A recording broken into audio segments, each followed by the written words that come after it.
சத்துரு பாருங்க, ஒரு வழியா நம்மை அகப்படுத்த வருவான். அந்த வழியில் அவனால முடியல அப்படின்னா அவன் போக மாட்டான். வேற எந்த மார்க்கத்தில் இவனை பிடிக்கலாம் அப்படி யோசிப்பான். இஸ்ரவேலை சபிக்கும்படிக்கு பாலாக் என்ன செய்கிறான் என்றால் கூலி கொடுத்து பிழையாம கொண்டு வருகிறான். எதற்காக? இஸ்ரவேலை சபிக்க வேண்டும் என்பதற்காக. என்னாகமம் 23வது அதிகாரத்திலே 9வது வசனத்திலே, கண்மலையின் உச்சியிலிருந்து நான் அவனை கண்டு. கண்மலையின் உச்சியில எதுக்கு கொண்டு வந்து நிக்க வைக்கிறான்னா இஸ்ரவேலை சபிக்கணும். அப்ப கண்மலை உச்சியில் இருந்து யார் பார்க்கிறார்னா பிழையாம் பார்க்கிறான். பார்க்கும்போது சொல்லுகிறான், இந்த ஜனங்கள் ஜாதிகளோடு கலவாமல் தனியே வாசமாய் இருக்கிறார்கள், என்னால இவங்களை சபிக்க முடியல. அப்படி சொன்னதுமே 13வது வசனத்தை வாசியுங்கள். பின்பு பாலாக் அவனை நோக்கி நீர் அவர்களை பார்க்கத்தக்க வேறொரு இடத்திற்கு என்னோட கூட வாரும் அப்படின்னு சொல்லிட்டு கூட்டிட்டு போறான். அங்கேயும் சபிக்க முடியல. உடனே 14வது வசனத்திலே 27வது வசனத்தை வாசியுங்கள். 27. அப்பொழுது பாலாக் பிலேயாமை நோக்கி, வாரும், வேறொரு இடத்துக்கு உம்மை அழைத்துக் கொண்டு போகிறேன் அப்படின்னு சொல்லிட்டு. எதுக்கு இந்த வசனங்களை எடுத்தேன் அப்படின்னா, நல்ல கவனமா கேளுங்க. பாலாக் எதிராளி தன்னுடைய ஒரு காரியம் நடக்கல அப்படின்னு வந்ததும் அவன் முயற்சியை விடல, அவன் வேற மார்க்கத்தை ட்ரை பண்றான். எதுக்கு அப்படின்னா இவங்க மேல சாபம் விழணும், இவங்க மேல சாபம் விழணும். நம்மை குறித்து தேவனுக்கு எப்படி ஒரு திட்டம் இருக்கிறதோ அதே போல நம்மை குறித்து சாத்தானுக்கும் ஒரு திட்டம் இருக்கிறது. தேவன் நம்ம எல்லாவற்றிலும் மேன்மையா வைக்க விரும்புகிறார் என்றால் சாத்தான் நம்ம எல்லாத்திலையும் கீழே வைக்கணும்னு நினைப்பான். சாத்தான் என்பவன் தேவனுக்கு எதிரானவன், எதிராளி. அப்ப எனக்கான ஒரு தேவ திட்டம் இன்னது என்பது அவனுக்கு தெரிஞ்சிட்டுனா அதற்கு எதிரான திட்டத்தை போட்டுட்டே இருப்பான். ஸ்ரீகள் பாடினார்கள், சவுல் கொண்டது 1000, தாவீது கொண்டது 10000 என்று. உடனே சவுல் என்ன பண்றான்? பொல்லாத ஆவி அவனுக்குள்ள இருக்கிறது, அவனை 1000 பேருக்கு அதிபதியா வைக்கிறான். இன்னைக்கு நாம் எந்த திட்டத்தை நோக்கி பயணித்துக் கொண்டிருக்கிறோம்? நம்மை குறித்த தேவ திட்டம், நம்மை குறித்த சாத்தானின் திட்டம். நம்மை குறித்த தேவ திட்டம் என்ன? வீட்டிலே நிலைத்திருப்பது. நம்மை குறித்த சாத்தானின் திட்டம் என்ன? பன்றி மேய்த்து பன்றிகளுக்கு வைக்கக்கூடிய தவிடு கூட சாப்பிட முடியாத நிலையில கொண்டு வந்து விடுவது. என் ஆவி என்னில் தியங்கும் போது நீர் என் பாதையை அறிந்திருக்கிறீர். நான் எப்படி இருக்கிறேன்? நெகேமியா 9வது அதிகாரத்திலே தேவ ஜனங்கள் தங்கள் பிள்ளைகளை உணர்ந்து ஆண்டவரை நோக்கி பார்த்து சொல்ல வார்த்தை கடைசி வசனங்கள்ல நீங்க பாத்தீங்கன்னா அதுல சொல்றாங்க, நாங்கள் கொடிய இக்கட்டில் மகா இக்கட்டில் அகப்பட்டிருக்கிறோம். எங்கள் அக்கிரமங்களினாலே எங்கள் பாவங்களின் நிமித்தம் நாங்கள் மகா இக்கட்டில் அகப்பட்டிருக்கிறோம். எனவேதான் வேதம் சொல்லுகிறது, நீதிமொழிகள் 22:5 மாறுபாடு உள்ளவனுடைய வழியிலே முள்ளுகளும் கண்ணிகளும் உண்டு, தன் ஆத்துமாவை காக்கிறவன் அவைகளுக்கு தூரமாய் விலகி போவான். ஆமென். மாறுபாடு உள்ளவன் ஒரு நேரம் ஒன்னை யோசிச்சுட்டு இன்னொரு நேரம் இன்னொன்னு நினைக்கிறவன், ஜெபிக்கணும்னு பிளான் பண்ணிட்டு ஜெபிக்காம இருக்கிறவன், ஒரு காரியத்தை செய்யணும்னு தீர்மானிச்சுட்டு செய்யாம இருக்கிறோம் தெரியும். அதான் மாறுபாடு உள்ள நிலை. நேற்று ஒரு முடிவில் இருப்போம், இன்னைக்கு வேற ஒரு முடிவு எடுப்போம். அவனுடைய வழியில என்ன இருக்குதான்? முள்ளுகளும் கண்ணிகளும் இருக்கிறதா. ஆனால் தன் ஆத்துமாவை காக்கிறவன் அவைகளுக்கு விலகி தூரமாய் போவான்.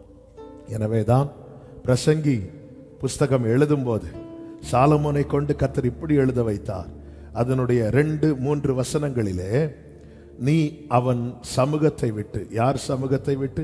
பிரசங்கி 8வது அதிகாரம் 3வது வசனம், நீ அவன் ராஜ சமூகத்தை விட்டு விலக துரிதப்படாதே. நல்ல கவனமா கேளுங்க தம்பி தங்கச்சிகளை. நமக்கு ஒரு பிரச்சனைன்னா நம்ம முதல்ல எதுல தெரியுமா கை வைக்கிறோம்? ஜெபம் பண்றது, பைபிள் ரீட் பண்றது, சர்ச்சுக்கு போறது, மினிஸ்ட்ரியில் இன்வால்வ் ஆகிறது, இப்படி ஆண்டவருக்கு எடுத்த காரியத்தை தான் நம்ம முதல்ல ஸ்டாப் பண்றோம். மேக்கப் போடுறத குறைக்கிறோமா? சாப்பிட்றத நிறுத்துறோமா? இல்லை. நமக்கு ஏதாவது ஒன்று வந்துட்டுன்னா உடனே எது முடியாம ஆயிரும் தெரியுமா? ஜெபம் பண்றது முடியாம ஆயிரும், பைபிள் படிக்க முடியாம ஆயிரும். நம்ம சொல்ற ரீசன்லாம்.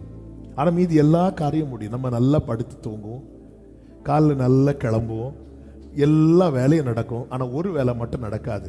என்ன? ஏன்னா என் லைஃப்ல இப்படி ஆயிட்டு, எனக்கு அப்படி ஆயிட்டு. யாரோ நம்மளை ஹர்ட் பண்ணுவாங்க, நம்ம ஜெபத்தை கட் பண்ணுவோம். யாராலேயோ நம்ம காயப்பட்டிருப்போம், நம்ம ஆண்டவரோடு உள்ள உறவை துண்டிப்போம். வேதம் சொல்லுகிறது, அவன் சமூகத்தை விட்டு விலக துரிதப்படாதே, பொல்லாத காரியத்தில் பிடிவாதமாய் நில்லாதே. பொல்லாத காரியத்தில் எவன் ஒருவன் பிடிவாதமாய் நிற்கிறானோ அவன் தேவ சமூகத்தை விட்டு வேகமாய் விலகுகிறானோ. வேதம் சொல்லுகிறது, அவன் தனக்கு இஷ்டமானபடி எல்லாம் செய்வான். என் வாழ்க்கையில தேவ திட்டம் மாத்திரம் நிறைவேறணும் அப்படின்னா நான் எங்க இருக்கணும் தெரியுமா? தேவ சமூகத்தில் இருக்கணும். நான் எங்க இருக்கக்கூடாது தெரியுமா? சத்துருவின் கண்ணியில இருக்க கூடாது. திட்டம் பெரியது. நாம் இந்த பூமியிலே பிறக்கிறோம் என்றால் அதே நேரத்தில் எத்தனை குழந்தைங்க மரிக்கிறாங்க தெரியுமா? டெலிவரி டைம்ல ஒரு பேபி பிறக்கும் போது 4 பேபிஸ் இறக்கிறதா ஒரு ரிப்போர்ட் இருக்கு. ஓவராலா ஒரு ஆவரேஜா சொல்றாங்க. ஒரு குழந்தை பிறக்குதுன்னா 4 குழந்தைங்க இறக்குதான். எத்தனை பிள்ளைங்க வயிற்றிலேயே இல்லாம போயிருக்கிறாங்க. தேவன் எதையுமே சும்மா படைக்க மாட்டார். நம்ம எல்லாருமே அவருடைய சிருஷ்டிகள். அவர் நம்முடைய சிருஷ்டிகர். அப்போ தேவன் மனிதனை செம்மையானவனாகவே படைத்தார் என்று வேதம் சொல்லுகிறது. அப்போ அவர் தம்முடைய நோக்கத்தையும் தம்முடைய திட்டத்தையும் வைத்து நம்மை உருவாக்கி இருக்கிறார். அவருடைய திட்டம் எப்படிப்பட்ட திட்டமா? உன்னத திட்டம், உயர்ந்த திட்டம், நாம் நினைப்பதற்கும் வேண்டிக் கொள்வதற்கும் அதிகமான திட்டம், நாம் அறியாததும் எட்டாததுமான திட்டம். நமக்கு எட்டாது. தாவீது என்னைக்காவது நினைச்சிருப்பாரா நான் தான் அடுத்த ராஜாவா போறேன்? இல்ல. யோசேப்பு நினைச்சிருப்பாரா இந்த எகிப்துல கையில விலங்கு காலில் விலங்கு சிறை வஸ்திரம் போட்டு ஜெயில இருக்கும்போது யோசேப்பு கற்பனை கூட பண்ணியிருப்பாரா நாளைக்கு பார்வோன் பக்கத்து சேர்ல நான் உட்கார போறேன்? இல்ல. நம்ம எல்லாம் யூகிக்க முடியாத அளவுக்கு தேவ திட்டம் பெரியதா இருக்கிறது. இந்த திட்டம் பெரியதா இருப்பது என்பதை சத்துரு உணர்ந்தனாலதான் அவன் என்ன செய்கிறான் அப்படின்னா அந்த கண்ணியில அகப்படுத்த ட்ரை பண்றான். 2 பிரதானமான காரியத்தை உங்கள் மத்தியில் பகிர்ந்து கொள்ளதான் இந்த நாளிலே கர்த்தர் வார்த்தையை தருகிறார். 1, சத்ருவின் கண்ணியில் இருந்து நீ வெளியே வா. 2, சத்ருவுக்கு கண்ணியாக மாறு. கொஞ்ச நேரம் நான் கர்த்தருடைய வார்த்தையை கொடுத்து நான் ஜெபத்தில் நடத்த விரும்புகிறேன். வேதத்தில் ஒரு நல்ல பலசாலி பலவானை நமக்கு தெரியும். அவன் பெயர் தான் சிம்சோன். இந்த சிம்சோனுடைய பிறப்பை நீங்க பாத்தீங்கன்னா அது ஒரு அதிசயம். சிம்சோன் பிறக்கிறதுக்கு அந்த வீட்டிற்கு சான்ஸே கிடையாது. மனோவாவின் மனைவிக்கு குழந்தை கிடையாது. இப்பொழுது கர்த்தர் என்ன செய்கிறார் அப்படின்னா தூதனை அனுப்பி இந்த காரியத்தை சொல்லுகிறார். உனக்கு ஒரு பையன் பிறக்க போறான். அவனை கர்த்தர் இரட்சகனா ஏற்படுத்த போகிறார். இப்போ இவங்க கேட்கிறாங்க, ஆண்டவரே இவைகள் நடக்குதுன்னா நாங்க உங்களை மகிமைப்படுத்தும்படிக்கு உங்களுடைய நாமம் என்ன அப்படின்னு கேட்கும்போது கர்த்தர் சொல்லுகிறார், என் நாமம் அதிசயம். சிம்சோனுடைய பிறப்பு அதிசயம். பிறப்பு அதிசயம் மாத்திரமல்ல, அவன் தலையில சவரகன் கத்தி படக்கூடாதபடிக்கு அவன் ஒரு பிரதிஷ்டையில வளர்க்கப்பட்டவன். அவன் மேல தேவ திட்டம் இருந்தது. தேவ திட்டம் மாத்திரமல்ல, தேவ பலம் அவனுக்குள் இருந்தது. அதனாலதான் அவன் வழியை ஒரு விசை சிங்கம் வந்தபோது இந்த சிம்சோன் என்ன பண்றான் அப்படின்னா அதை ஒரு ஆட்டுக்குட்டியை கிழித்து போடுவது போல கிழித்து போடுகிறான். அவனுடைய பிறப்பு அதிசயம். பிரதிஷ்டையில் வளர்க்கப்படுகிறான். தேவ திட்டம் அவன் மேல் இருக்கிறது. தேவ பலன் அவனுக்குள் இருக்கிறது. எல்லாவற்றுக்கும் மேல தேவ பாதுகாப்பு அவனுக்குள்ள இருக்கிறது. எத்தனை முறை பெலிஸ்தீர் அவனை பிடிக்க வந்தாங்க. ஒரு தேவ பிள்ளை நல்லா புரிஞ்சுக்கோங்க, பிறப்பு அதிசயம், பிரதிஷ்டையில் வளர்க்கப்படுகிறான். தேவ திட்டம் அவன் மேல், தேவ பலம் அவனுக்குள், தேவ பாதுகாப்பு அவனுக்கு. இப்படிப்பட்ட ஒரு ஒரு மேலான கிருபைக்குள்ளே வளர்ந்தவன், வாழ்ந்தவன் தான் சிம்சோன். ஆனா சத்துரு என்ன பண்ணா அப்படின்னா, முதல்ல சிம்சோனுக்கு செய்த காரியம் நியாயாதிபதிகள் 14:8 சொல்லப்பட்டிருக்கிறது, அவன் வழி விலகி போனான். வழி விலகி போன ட்ராக்க மாத்திரம். தம்பி தங்கச்சி நல்லா புரிஞ்சுக்கோங்க, எடுத்ததும் அவன் விழுங்க வரமாட்டான். ஒரு விசை சிம்சோனை விழுங்க வந்து பார்த்தான், விழுங்க முடியவில்லை. அப்ப பார்த்தா இனி இவனை விழுங்குறதுக்கு என்ன பண்ணலாம், சிம்சோனை விழ வைப்பதற்கு என்ன பண்ணலாம்.